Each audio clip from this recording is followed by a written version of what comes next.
Once again on my YouTube channel. और यहाँ पर हम लोग ग्रामर को आज से फिर से पढ़ेंगे, जिसमें हम लोग वॉइस के अगले चरण में हैं। हमारा जो वॉइस जो टेंस पर था, तो उसका मैंने आठों का आपको 8 अलग अलग वीडियो में उसका मैंने आपको पूरा डिटेल से बताया वहाँ पे।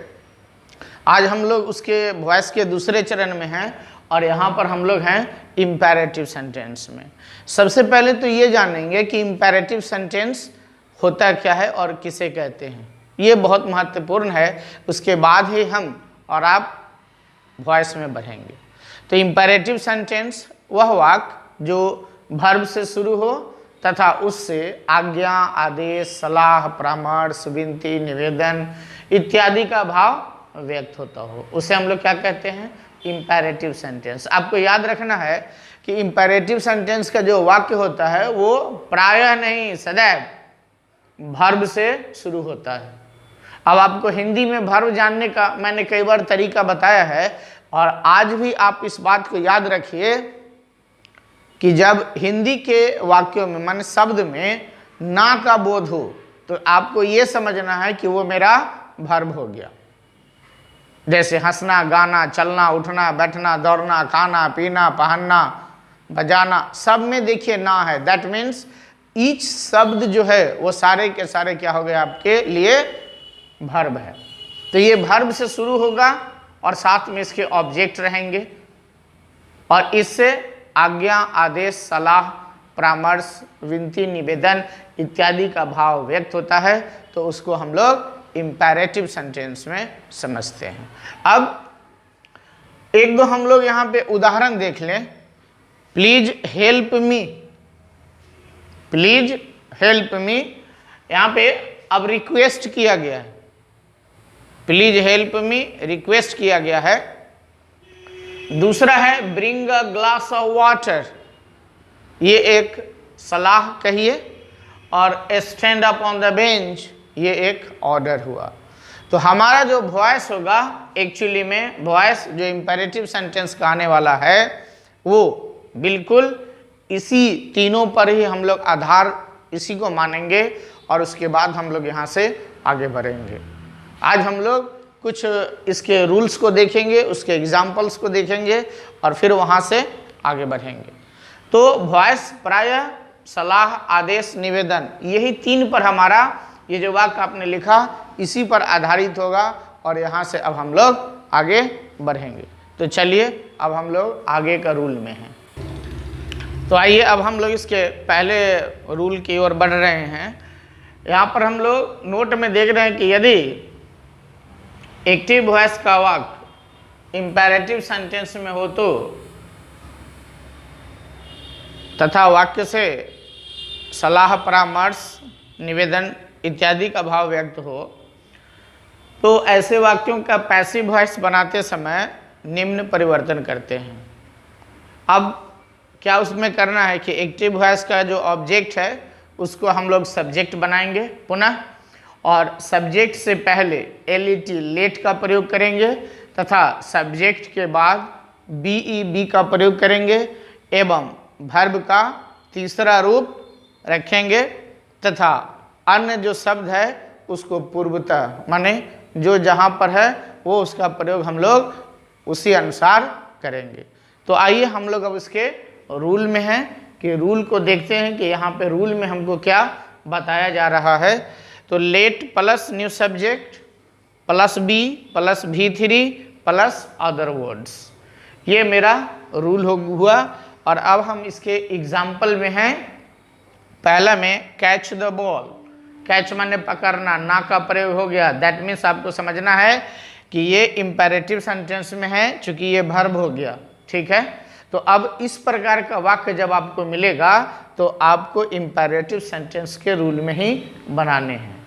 इसका मैंने यहाँ पे नोट इसलिए लिखा क्योंकि चूंकि मैं इसका पहला रूल बता रहा हूँ, आप इसके दूसरे रूल को भी देखेंगे जहाँ पर हम लोग कुछ और प्रयोग करेंगे। तो कैच द बॉल, अब बॉल मेरा क्या हो गया, ये मेरा ऑब्जेक्ट है, फिर इसको मैंने सब्जेक्ट बनाया था द बॉल, और इससे पहले लेट लगाना है तो लेट द बॉल, और बॉल के बाद बी, तो लेट द बॉल बी, और कैच का तीसरा रूप कॉट। दैट्स इट, हो गया ये। अब हम लोग दूसरा उदाहरण को देखते हैं, रीड द बुक। फिर मेरा जो द बुक है ये मेरा क्या हो गया, ये मेरा ऑब्जेक्ट है। अब इसको हम लोग सब्जेक्ट के रूप में लेके आए, तो फिर उससे पहले क्या लगाना होगा, लेट का प्रयोग करना होगा। तो let the book be read, ठीक है। अब हम लोगों ने तो यहाँ लेट का प्रयोग सीखा, अब हम एक और इसके रूल में चलते हैं जहाँ पर आपको इसका एक अन्य रूल भी मिलेगा। तो चलिए आते हैं वहाँ पे। आइए अब हम लोग इसके दूसरे रूल को देखते हैं कि जब एक्टिव वॉइस का जो वाक्य अगर इम्पेरेटिव सेंटेंस में हो तो सबसे पहले आपको करना है कि उसके ऑब्जेक्ट को हम लोग नया सब्जेक्ट बनाएंगे, तथा प्रत्येक सब्जेक्ट के साथ आपको शुड बी का प्रयोग करना है। लेट और शुड बी के को या किस उसका प्रयोग हम लोग कहाँ कहाँ करेंगे ये हम थोड़ा लेटर बाद में बात करेंगे। तो प्रत्येक सब्जेक्ट के साथ हम लोग शुड बी का प्रयोग करते हैं एवं वर्ब का तीसरा रूप रखकर अन्य जो परिवर्तन है वो पूर्वतः करते हैं। आइए अब फिर हम देखते हैं कि रूल में क्या हमको बताया जा रहा है। New subject plus should be plus V3 plus other words, ठीक है। अब पहला मेरा जो एग्जाम्पल है, रिस्पेक्ट योर एल्डर्स। अब ऑब्जेक्ट मेरा योर एल्डर्स, तो your elders should be respected. दूसरा help the poor should be helped. ये दो मेरा एग्जाम्पल हुआ। अब हम लोग लेट का प्रयोग कहाँ करेंगे और शुड बी का प्रयोग कहाँ करेंगे ये जानना बहुत जरूरी है। शुड बी का प्रयोग आप वहाँ करेंगे जहाँ पर आपको कर्तव्य का भाव व्यक्त होता हो, अर्थात ये रूल है, इसको आपको मानना ही पड़ेगा। तो वहाँ पे हम लोग शुड का प्रयोग करेंगे और बाकी जगह आप लेट का प्रयोग कीजिए, गलत नहीं होगा। आधुनिक अभी क्या हो रहा है कि हमारे जो स्टूडेंट्स हैं, खास के हम अपने यहाँ भी देखते हैं कोचिंग में, कि बच्चों में यही जानकारी नहीं है कि लेट का प्रयोग कहाँ करना है और शुड का प्रयोग कहाँ करना है। होता क्या है कि दोनों में कहीं पे कुछ लगा दीजिए, वाक्य आपका सही तो हो जाएगा लेकिन अच्छा नॉलेज का अभाव रहेगा। आइए अब हम इसके अगला जो भाव था अब हम लोग उसमें बढ़ते हैं, जहाँ पे हम लोग निवेदन वाले अर्थ में चलेंगे और फिर हम लोग उसके रूल को देखेंगे। आइए अब हम लोग इसके अगले चरण में हैं और वहाँ पे एक और रूल को हम लोग देख रहे हैं। इस बार हम लोग यदि एक्टिव वॉइस का वाक्य प्लीज और काइंडली से शुरू हो तो पैसिव वॉइस बनाते समय हम क्या करेंगे, हम लोग आज इसके बारे में जानेंगे। अब प्लीज और काइंडली का जो भय, जो डर आपको सता रहा था वो आज के बाद खत्म। आइए उसमें कहता क्या है कि जब एक्टिव वॉइस का वाक्य प्लीज अथवा काइंडली से शुरू हो तो पैसिव वॉइस बनाते समय हम लोग प्लीज और काइंडली के बदले में यू आर रिक्वेस्टेड टू का प्रयोग करते हैं और एक्टिव वॉइस के वाक्यों से प्लीज और काइंडली को खत्म कर देते हैं। उसके बदले you are requested to passive voice में लगता है और टू के बाद जो हमारा मेन वर्ब और ऑब्जेक्ट है या फिर ऑब्जेक्ट नहीं भी रहेगा तो उसको वहाँ पे छोड़ दीजिए, लगा के छोड़ दीजिए। दैट्स इट, बन गया। तो आइए रूल में है हम लोग। पहले इसका रूल को हम लोग समझ लें कि आपको रूल में मैंने क्या करना पड़ेगा।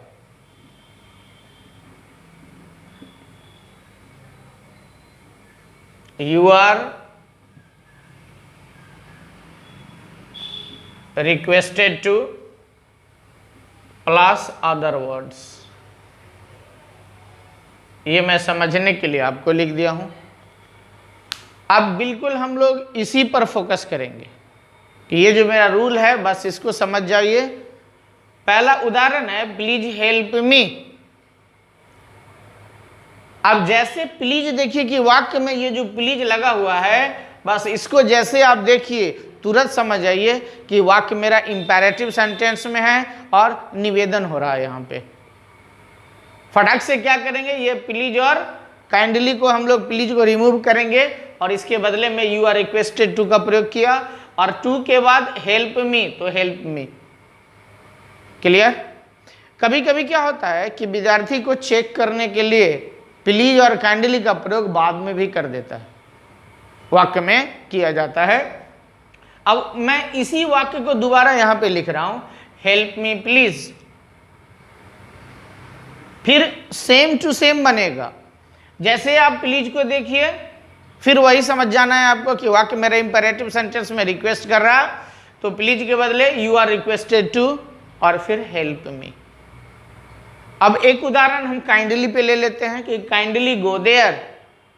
आपको ये फिर से समझ जाना है कि यहाँ काइंडली लगा हुआ है, वाक्य मेरा इंपेरेटिव सेंटेंस में है, तो फिर बिल्कुल उसी प्रकार काइंडली को हटाएंगे और उसके बदले यू आर रिक्वेस्टेड टू का प्रयोग कीजिए, तो you are requested to go there. Clear?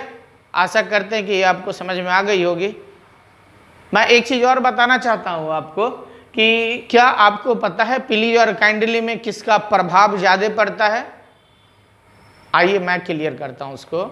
यदि कोई आपसे कहे कि please give me a glass of water, और दूसरा कह रहा है कि प्लीज ना बोल के वो काइंडली बोल रहा है, kindly give me a glass of water, तो आपको यह समझना है कि काइंडली जो कह रहा है व्यक्ति वो प्लीज वाला व्यक्ति से थोड़ा ज्यादा प्यासा है, तो काइंडली का जो प्रयोग है वो ज्यादा प्रभावकारी होता है, लेकिन हम लोग प्लीज का प्रयोग बहुत ज्यादा करते हैं।